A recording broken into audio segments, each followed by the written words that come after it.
नमस्कार, मैं शंभू कुमार सिंह और आप देख रहे हैं नेशनल दस्तक का पेज लाइव। आप यूट्यूब पर भी हमारे साथ लाइव जुड़े हुए हैं और फेसबुक पर भी लाइव जुड़े हुए हैं। आज की सबसे बड़ी खबर है, किस तरह से सोचिए कि जो उपचुनाव हुआ है, देश भर में उपचुनाव हुए थे 13 सीटों पर और उसमें बीजेपी की करारी हार हुई है। और इस चुनाव को आप हल्के में नहीं ले सकते हैं। और क्या माना जाए, 7 राज्यों में बीजेपी उपचुनाव में हार गई है, इस पर बात करेंगे। उसके बाद बिहार में क्या लालू यादव नीतीश कुमार का या बैकवर्ड का दौर खत्म हो रहा है, क्या सवर्ण राजनीति वहां पैर पसार रही है, ये भी बड़ी खबर है। और यूपी में क्या यूपी में 2027 के बाद बाबा नहीं टिकेंगे, ये बड़ी खबर है जो सोशल मीडिया पर वायरल है, जो मैं आपको बता रहा हूं। और वहीं जो एक और अहम खबर है कि क्या बगैर बीएसपी के अभी भी क्या इंडिया गठबंधन जीत सकती है, क्या मायावती अभी भी फैक्टर हैं अगर बीजेपी को हराना है तो।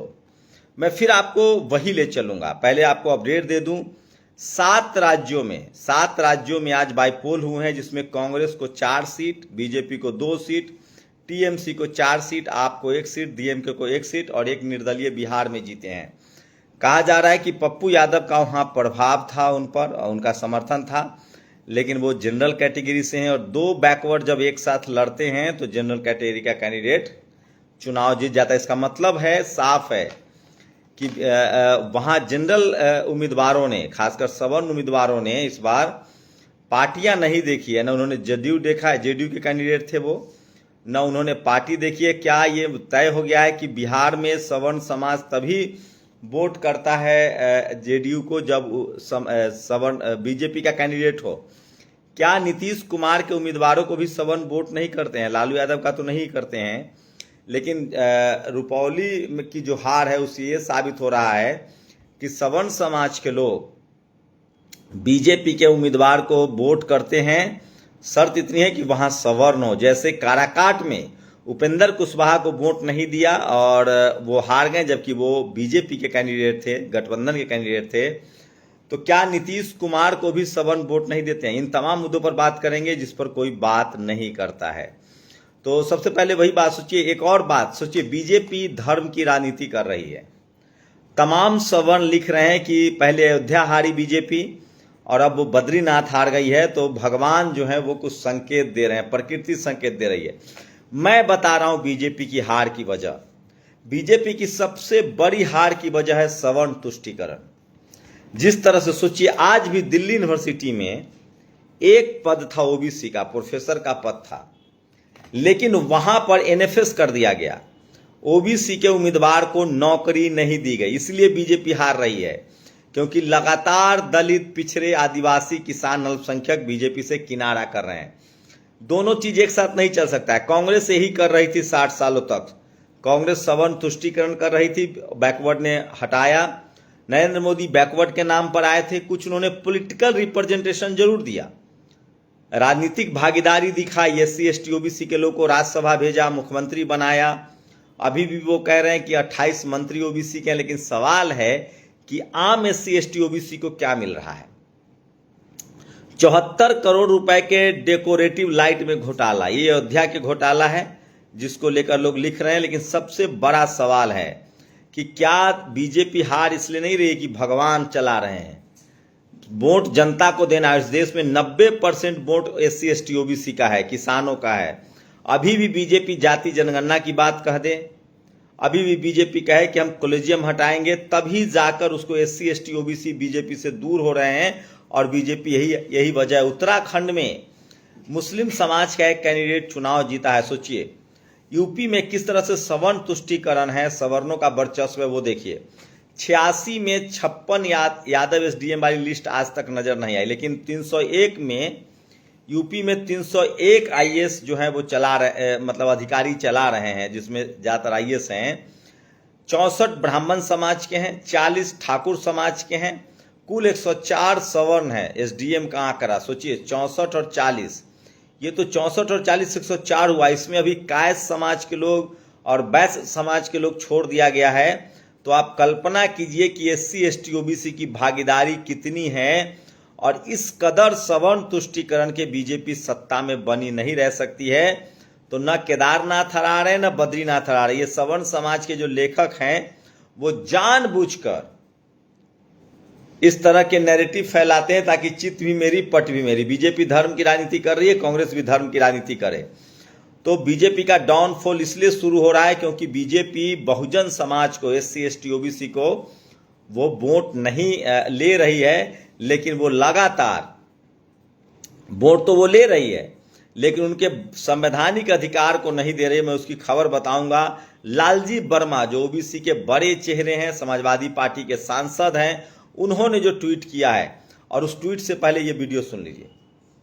ये वीडियो है, ये नियुक्तियां दिल्ली विश्वविद्यालय में और उसके सभी कॉलेजों में हो रही हैं। ऐसे चलेगा तो कैसे चलेगा? लेकिन इन्हीं नियुक्तियों के दौरान देखा जा रहा है, मैं दिखाऊंगा आपको, ये देखिए। दिल्ली विश्वविद्यालय में असिस्टेंट प्रोफेसर की नियुक्तियां चल रही हैं। ये स्थायी नियुक्तियां दिल्ली विश्वविद्यालय में और उसके सभी कॉलेजों में हो रही हैं।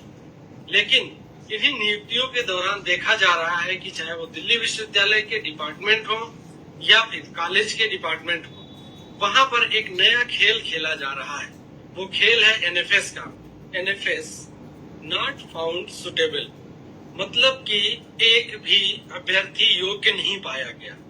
ऊपरी तौर पर अगर हम देखें तो कितनी हास्यास्पद बात है ये, लेकिन अगर गहराई से हम इसके बारे में सोचें तो ये साफ दिखता है कि ये आरक्षण विरोधी क्रूर मानसिकता है जो सिर्फ और तो सोचिए, इस तरह से ये है बीजेपी की हार की वजह। और जब तक सवर्ण तुष्टीकरण का पूरा खेल जो है वो एससी एसटी ओबीसी के लोग समझने लगे हैं और हिम्मत की दाद देनी पड़ेगी। दिल्ली यूनिवर्सिटी के प्रोफेसर हैं, और मैं फिर कह रहा हूं, बहुजन समाज के दलित, पिछड़े, आदिवासी, किसान, अल्पसंख्यकों को अपने अधिकार के लिए सोशल मीडिया का इस्तेमाल करना पड़ेगा। दिल्ली विश्वविद्यालय में ओबीसी के साथ हो रही धांधली को उजागर करते दूटा के सदस्य असिस्टेंट प्रोफेसर आनंद है, ये इन्होंने हिम्मत दिखाई है और लगातार ये लड़ाई प्रोफेसर रतन लाल या प्रोफेसर सूरज मंडल, लक्ष्मण यादव, अब उनको निकाल दिया गया वहां से। उसके बाद और कई सारे प्रोफेसर हैं जिनका मैं नाम भूल रहा हूं, प्रोफेसर संदीप हैं, उनको भी मैं ऑनलाइन जोड़ने की कोशिश करूंगा हाल के दिनों में।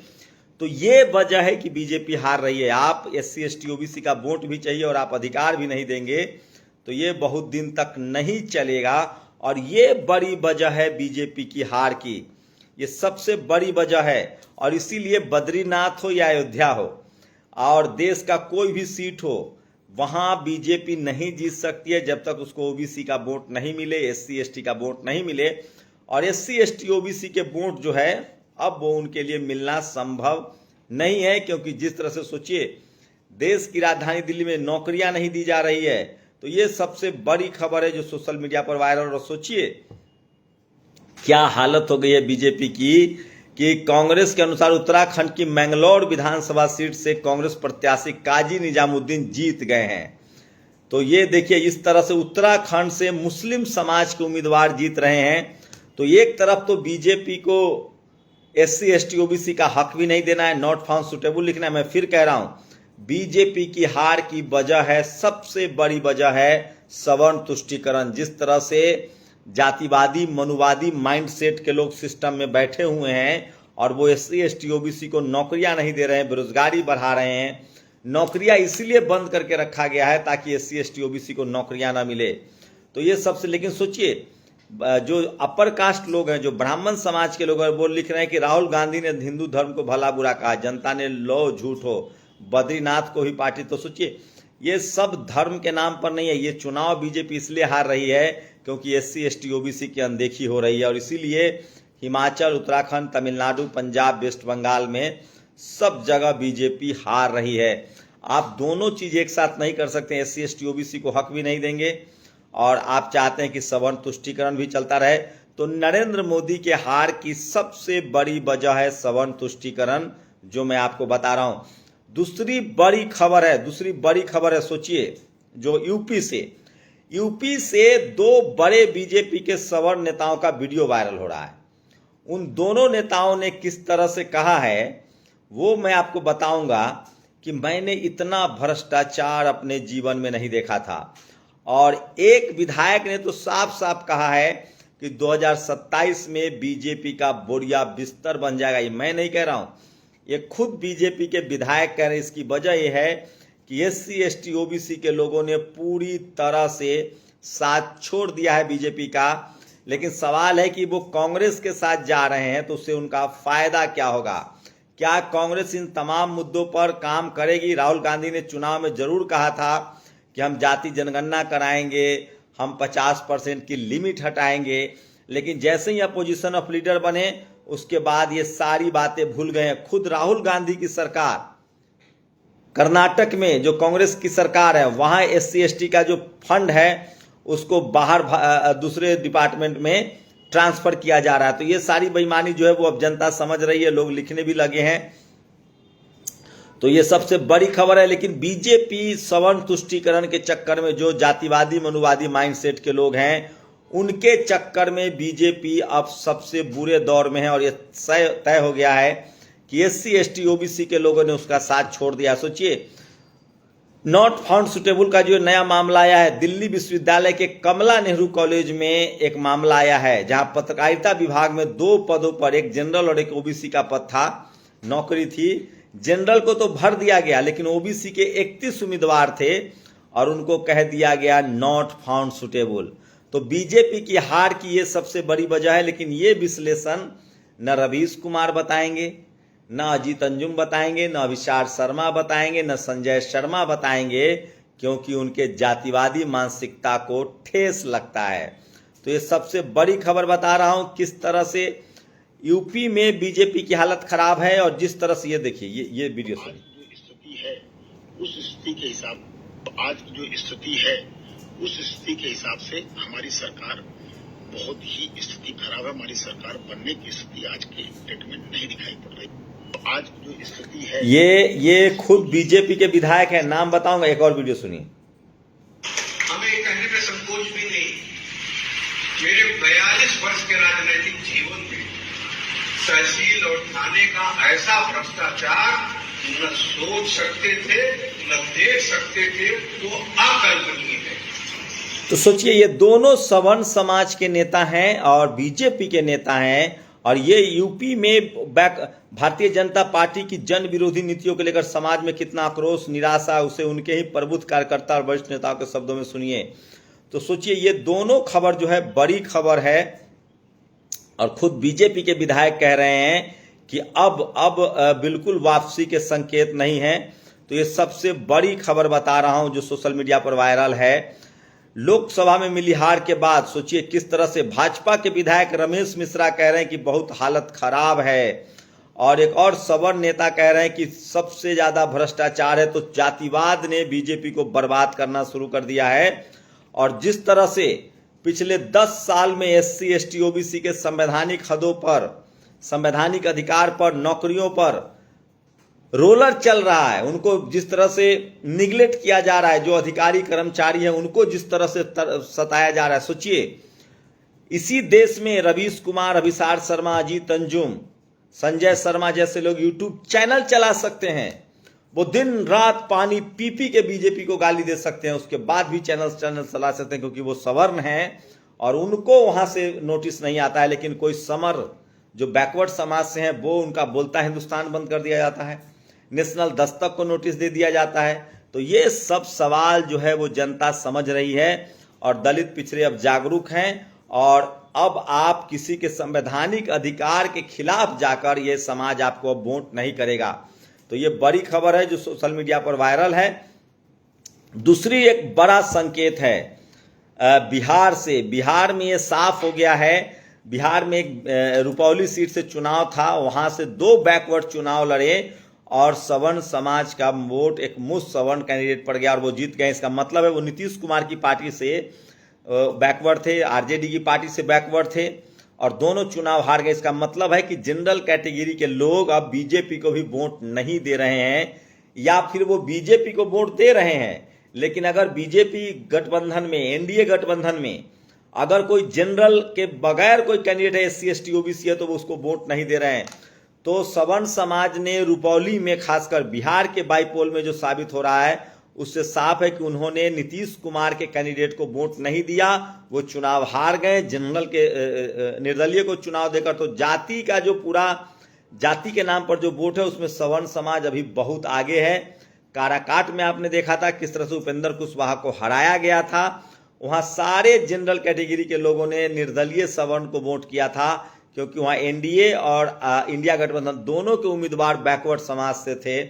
अभी बाईपोल में बिहार में रुपौली में भी ये हुआ है कि दोनों बैकवर्ड कैंडिडेट को लोगों ने हरा दिया है। तो ये एक जाति की जो समझ है सवर्ण समाज में, ये धीरे धीरे दलित पिछड़े आदिवासी समझ रहे, और जब तक दलित पिछड़े बैकवर्ड जातियों में बटे रहेंगे उनके लिए मुश्किल है। यूपी में बीजेपी के लिए मुश्किल है, क्योंकि यूपी के जो SC ST OBC हैं वो बाईपोल में इस बार बहुत एकजुट, तो पिछले विधानसभा लोकसभा चुनाव में बहुत एकजुट देखे थे, और ये एक अच्छे संकेत हैं। लेकिन सबसे बड़ा सवाल है कि क्या बीजेपी को हटाकर कांग्रेस को सत्ता दी जा सकती है? उसका कोई सॉल्यूशन है? ऐसा नहीं है।